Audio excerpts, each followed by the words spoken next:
Again, this is Jose Trujillo. I'm a fine art artist, and I'm coming to you from my art studio to talk to you a little bit about one of my favorite artists. I've been doing a series of videos, short videos like this, to talk about Van Gogh, one of my favorite artists, Vincent van Gogh, a Dutch painter who was at the forefront of the post-impressionist movement, and I think he was the post-impressionist artist. And I want to talk to you about Starry Night. Okay. First of all, this is in no way an academic lecture. I am not a professor. I'm not into that. I'm a painter, and I'm trying to bring a different angle to it, a different view. I'm looking at the paintings. Of course, it's a print, right? I'm looking at the paintings from an artist's point of view, and not necessarily know from the history. I'm not trying to tell you so much about the history of it. It's really not my intention. I think you can Wikipedia that, or you can go on Google, whatever.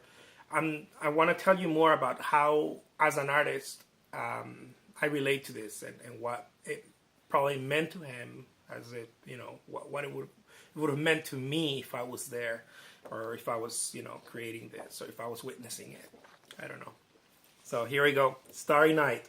I believe this was created in 1889. I may be wrong, but I think I got that one down. He was very prolific. He did a lot of work during that year, 1889, 1890. Some of his best work. And this is called Starry Night. This is the Van Gogh painting. If you ever heard of Van Gogh, this is the painting that you would find anywhere. This is the print that circulates like hell, everywhere. So, what's interesting about this, of course, from a historic point, is that he created this painting. It's a view of a window from the asylum where he was at. He was hospitalized in a mental asylum institution because he did it by his own will. I think he was just ready. He couldn't take it, and it was a very difficult moment. I believe he had just self-mutilated his ear and all that sad stuff that happened to him.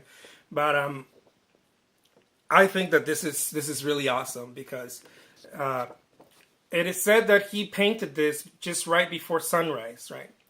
So I could imagine this cat being in the asylum, very tired, because he probably has insomnia. His mind won't leave him alone, and he doesn't probably doesn't know, can't figure it out how to stop it. He's got a lot of stuff. He wanted to be a preacher. I think he tried that for a while, and other issues along, as you can read in his history. But that's just him being a human being.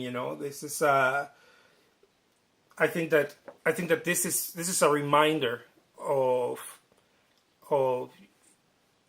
how, yet in the midst of something so difficult, a huge challenge, something like this is born. I could imagine him painting it or sketching it, whatever he was doing during that morning, because he couldn't sleep all night probably, and his eyes are so tired and his vision's probably blurry. I don't know if he was medicated or whatever, but he must have felt this intense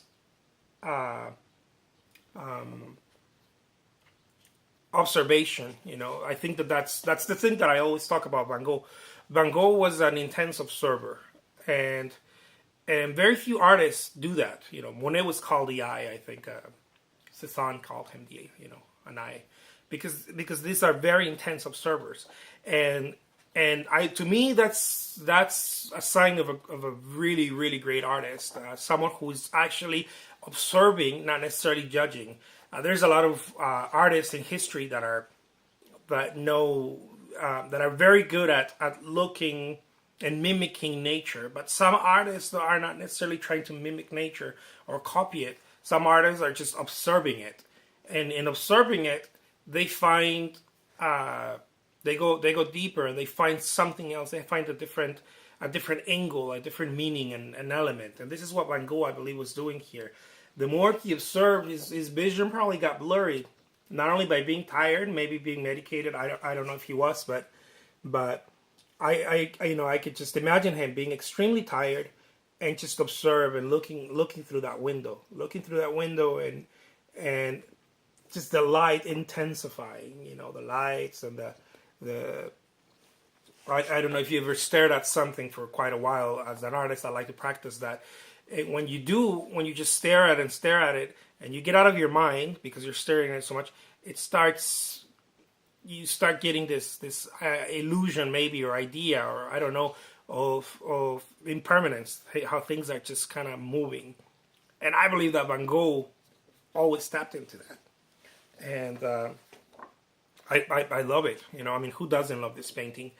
I just wanted to talk to you a little bit about that. And also I wanted to mention how cool it is that, I mean, well, not for him, but during his worst, years, maybe his challenges that he was having, emotional, mental, and everything, he was able to create all of, so much good work.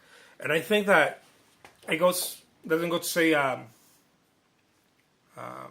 some people talk about how the lotus, is born out of the mud, and I think that's a really nice thing, It's a really good lesson that sometimes we go through life and we have this intense challenges, but it's only we stick through it, and when we are as committed as we can, this beautiful thing comes out of it. It's only preparing the soil for this beautiful thing to come out, and I think that Van Gogh did that very well, and he taught us that, even in the middle of a huge challenge, he was able to create a masterpiece.